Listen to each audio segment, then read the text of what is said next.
Good morning, everyone. Today, I will be dealing with the topic Measures of Central Tendency. Myself, Dr. Shama Afrozbek from Swami Shri Swarupanand Saraswati Mahavidyalaya. This topic will be dealt under the following headings: Introduction, Central Tendencies, Mean, Median, Mode, and Range. First of all, what is biostatistics? Biostatistics means statistical processes and methods applied to the analysis of biological phenomena. It is made up of two words, bio and statistics. Bio means biological values and or biological phenomena, and statistics, that means the application of mathematical means. Who is the father of biostatistics? Francis Galton is the father of biostatistics. In the biostatistics or the analysis we do, we collect the data, we understand the data and the numbers which we have collected and arrange them for the result and the significant values. It helps in the classification and interpretation of data collected and absorbed. What are the central tendencies? According to R.A. Fisher, the inherent inability of the human mind is to grasp in its entirety a large body of numerical data that compels us to seek relatively few constants that will adequately describe the data. हमारे दिमाग की या मस्तिष्क की जितनी capacity है कि वो कुछ डाटा को याद रख सके, वो न्यूमेरिकल डाटा की एक लिमिट है जिस तक के वो याद रख सकता है.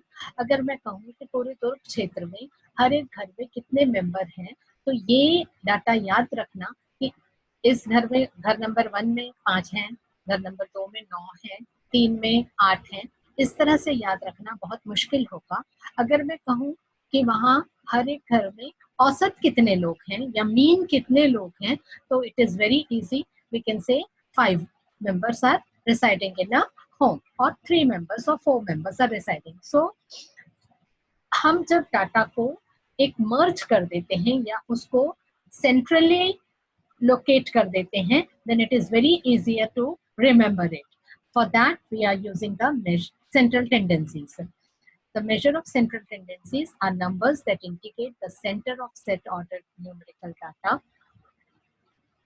It statistically represents the center point or the typical value of a data set. It is based on dispersion, and the three common measures of central tendency are the mean, the median, and the mode, and one more is the range. First of all, we will define each of the tendency. Next, the function of the central tendency is to present the silent features of a complex data. When we deal with the central tendency, we can understand the features of the complex data in a very simple way. To facilitate the comparison, it allows us to compare the two data in a very easy manner. To remember about the population from a sample, I have given the example to help in decision making, that what type of data is present, we can calculate from this. What are the properties of the central tendency? The properties of the central tendency is that it should be easy to understand. When a large number of data is present, when we are calculating the central tendency, it should be very easily understandable. It should be easily to compute. It should not require a very difficult process, and it should be very simple to compute or calculate. It should be based on all the items. It should not be affected by extreme values. That means the minimum value and the maximum value should not be able to affect the data of the central tendency. It should be rigidly defined. That means the central tendency should have a particular definition.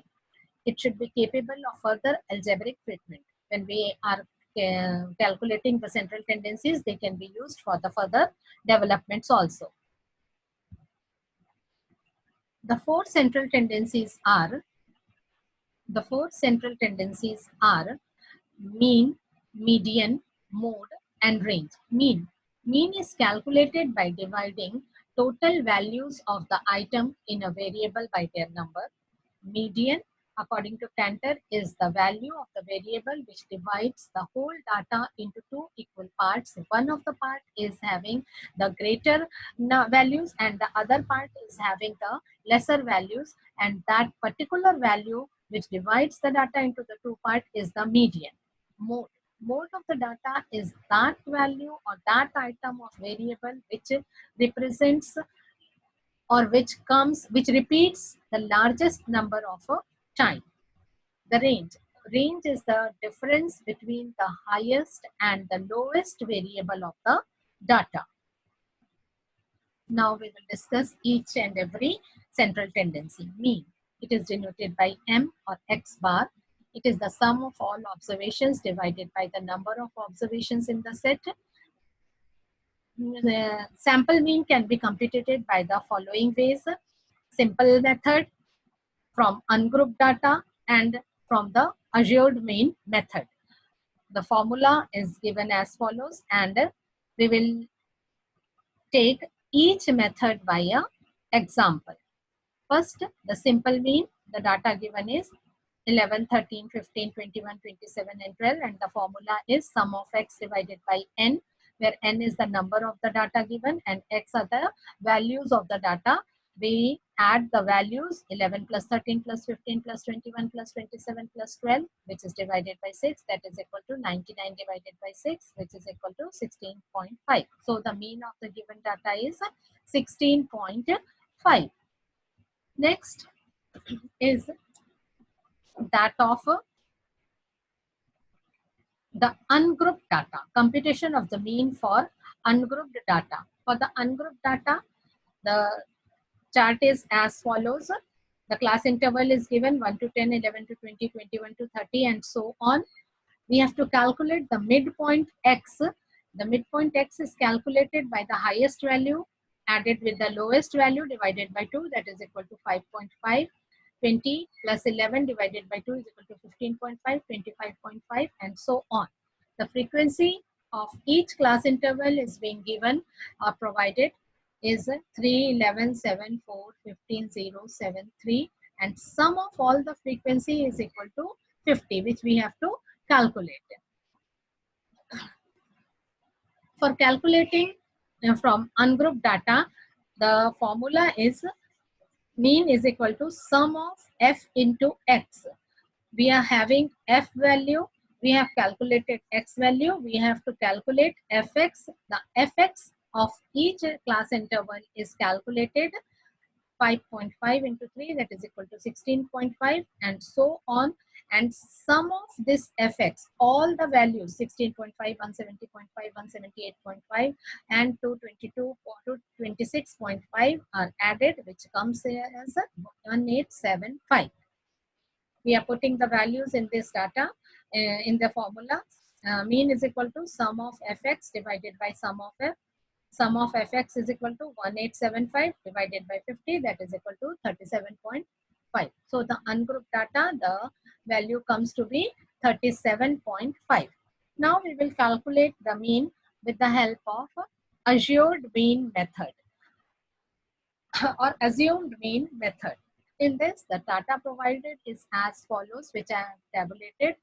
Number of organisms, that is x, is given as 5, 10, 15, 20, 25, 30, 35, 40, and the frequency of the sample is given as 6, 5, 9, 4, 3, 6, 4, 3 as visible. The total number of data is organisms is n is equal to 8. The frequency, when we add all the frequency, it comes to be sum of f is equal to 24. When this data is being given, we have to assume a mean. Now, if we calculate, we consider a mean, we have considered the assumed mean as 25. From this 25, we will calculate the D, because the formula for calculating the mean from assumed mean method is mean is equal to A, which is the assumed mean, plus sum of FD. FD means F is frequency, D we have to calculate, and sum of F. D is the deviation. Deviation is equal to X minus A. X minus A means X is the value given, and A is the assumed mean, how much it deviates from the assumed mean. So x minus A, 5 minus 25. The assumed mean was, that means it deviate by it by minus 20. And when we calculate this assumed mean, minus 20, minus 15, minus 10, minus 5, then we are able to calculate FD. F is the frequency given, and D we have calculated. We multiply F with D and we get the following values: minus 120, minus 75, minus 90, minus 20, 0, 30, 40, and 45. We sum up these all the values, it comes to minus 190. We put all these value in the formula. A is 25, sum of FD is minus 190 divided by sum of F. Sum of F is 40. 25 plus minus 4.75, mean is equal to 20.25. So this is the mean which we get from the by the method of the assumed mean method. What are the properties of this arithmetic mean? The sum of the deviations of the observation from the arithmetic mean is always 0. The sum of the squared deviations of the observations from the arithmetic mean is minimum. You can follow up with the previous example given. The arithmetic means of several sets of data can be combined into a single arithmetic mean for the combined sets of data. The merits and the demerits of the mean are: merits, it is easy to compute, simple to understand, based on all items, rigidly defined, good basis of comparison, can be used for further algebraic treatment. The demerits are, we cannot calculate mean by having some or the few data. We have to, the requirement is that complete data is required. It is affected by extreme values. Mean is affected by extreme values. If one value is very less and the another value is very extreme, the mean will be altered by that. Calculation of mean by observation is not possible. No graphic representation. Sometimes arithmetic mean give absurd results. Absurd results means if the teacher is calculating the number of students and it comes 67.5. So 67.5, number of people cannot be in point. It should be a whole number. So sometimes the mean is in the, gives us the absurd results. The second tendency, central tendency, is the median. Median means the mid value. Mid value, when we arrange the data, the given data in the ascending order, the value which comes in the mid of the value is the, or which divides the series exactly in the half, is the median. One half of the median is have the values greater and the other half has the values which are smaller than the median. It is the mid value and denoted by MD. The median can be calculated in two different ways, for the odd values and for the even values. You can see the odd values and the even values method of calculation. In odd values, it is very easy to calculate. N plus 1 divided by 2. Median is equal to n plus 1. For example, number of values are supposingly 11. Then we divide, multiply, add one value, that is 12 by 2 is equal to 6. So the sixth value will be the middle value or the median value. If sixth value is the, if 11 values, then arrange in ascending order, sixth value is the median. For example, given data, 7 values हैं, उसका data दिया हुआ है 11, 9, 7, 6, 5, 4, 8. First of all, we have to arrange them in the ascending order. While arranging them in the ascending order, we arrange in the way 4, 5, 6, 7, 8, 9, 11. The mid value will be 3 there, and is 7. Or 7 plus 1 divided by 2. 8 divided by 2, that is equal to 4. And the fourth value is the 7 number. So median is equal to 7. But what happens when the values are not odd? The data given is of the even values, or the number of values are the even values. Then what we do, mean is equal to mean of two mid values. That is, if 10 values arrange in ascending order, median is equal to fifth value plus sixth value divided by 2. Given data is equal to 8 है ना. 11 9 7 10 6 5 4 8 we arrange them in ascending order. 4 5 6 7 8 9 10 11. The fourth value and the fifth value, two mid values are 7 plus 8 divided by 2, that is equal to 15 by 2, and the median is equal to 7.5. So in this way we calculate the median.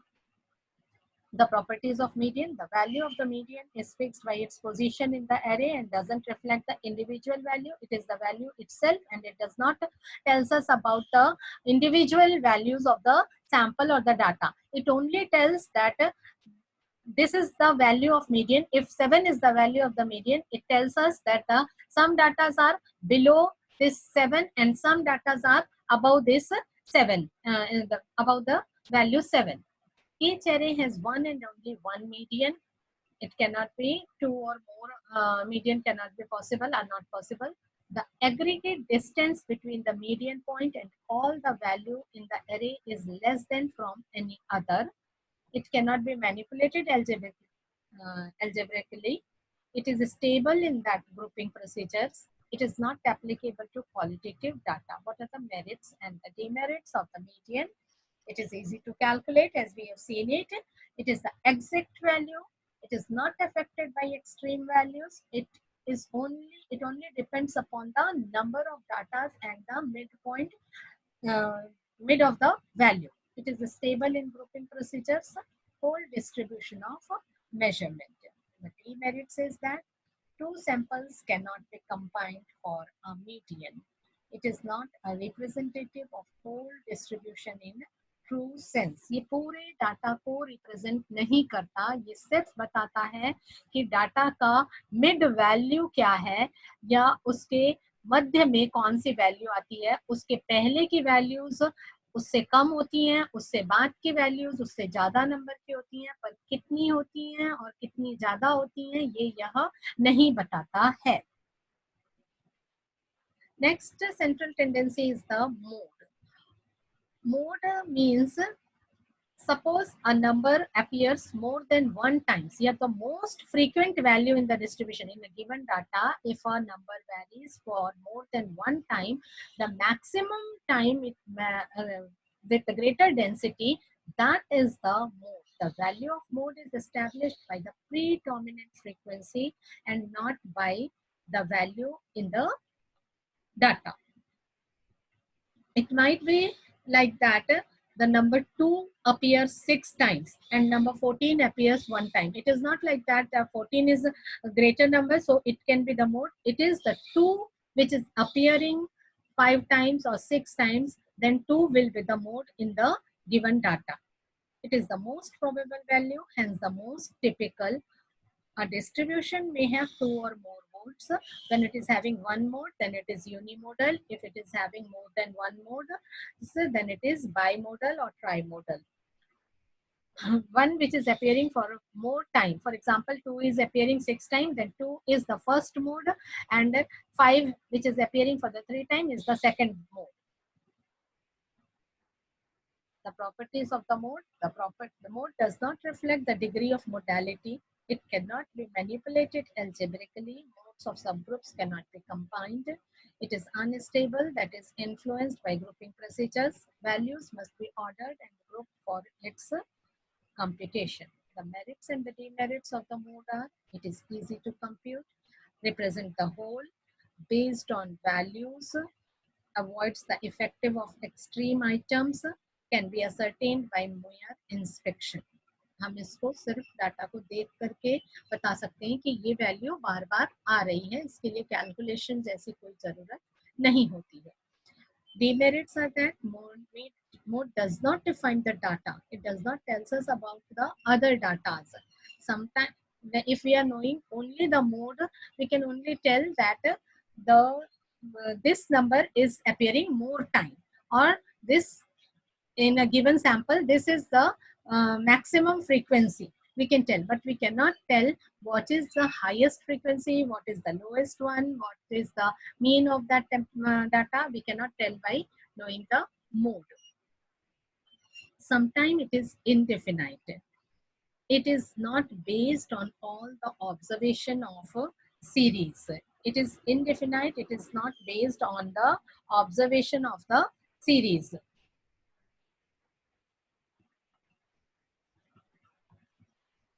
Next, range. What is the range? Range means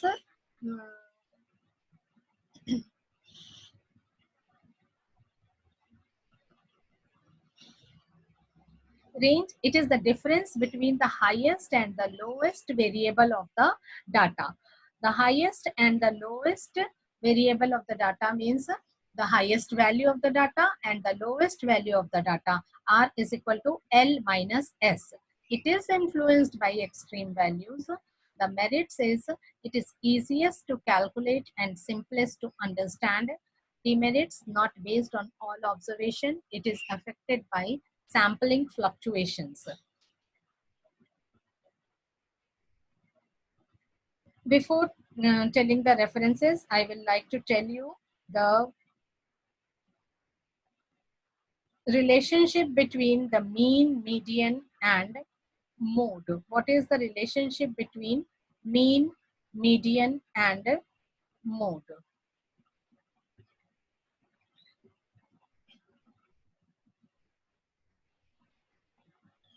Mode is equal to 3 median minus 2 mean. We can calculate mean mode as 3 times median minus 2 mean. And another relationship is that mean minus mode is equal to 3 mean minus median. Mean minus mode is equal to 3 mean minus median. You can write it mean minus mode is equal to 3 mean minus median, and second relationship is mode is equal to 3 median, rise the median, minus 2 mean. 3 median minus 2 mean. For this preparation, I have taken the help of Fundamentals of Biostatistics. If you have any query, any doubt, you can contact me at my WhatsApp number, mobile number 9774766, and at my email ID ssameait@gmail.com. Thank you very much for listening.